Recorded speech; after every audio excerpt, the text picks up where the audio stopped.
Oi, meus queridos, tudo bem com vocês? Eu espero que sim. Como vocês me pedem muito a massa de pão de ló de chocolate e estão sempre me perguntando quanto de chocolate colocar, hoje eu trouxe a minha receita para vocês. Então fiquem ligados que a receita já vai começar. Na batedeira eu vou colocar 6 ovos com 2 xícaras de açúcar refinado. Vamos bater em velocidade alta por no mínimo 10 minutos, até virar um creme fofo e bem clarinho.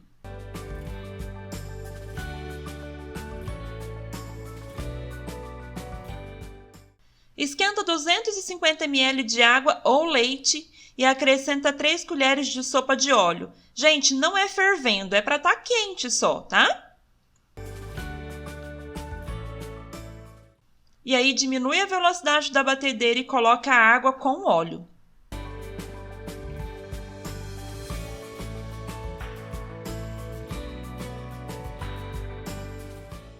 Agora eu tenho 3 xícaras de farinha de trigo com meia xícara de chocolate em pó peneirado. Com a batedeira ainda no baixo, vai colocando aos poucos.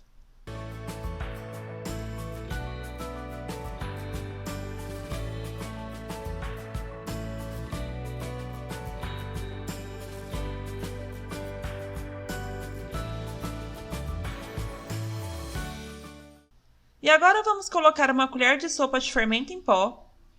Desliga e pode terminar de misturar com o batedor.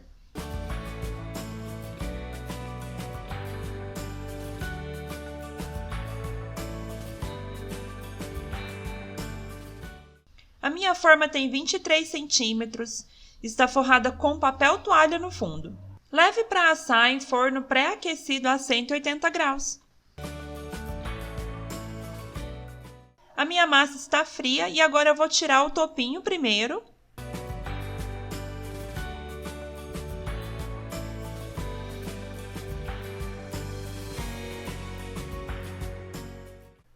E depois basta dividir a massa em 3 fatias, essa massa rende muito e eu vou deixar na descrição o tamanho das formas que eu uso com ela.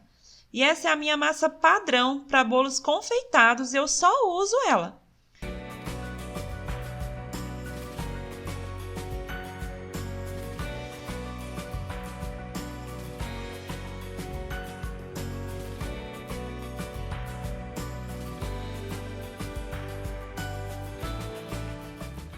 E eu espero que vocês tenham gostado, e se gostaram, deixa o like de vocês no vídeo, isso ajuda muito o canal. Se inscrevam e ativem o sininho para receber as nossas notificações e nos sigam lá nas nossas redes sociais. E assistam os outros vídeos de massa no canal, vocês vão adorar. A gente se vê em breve, até mais!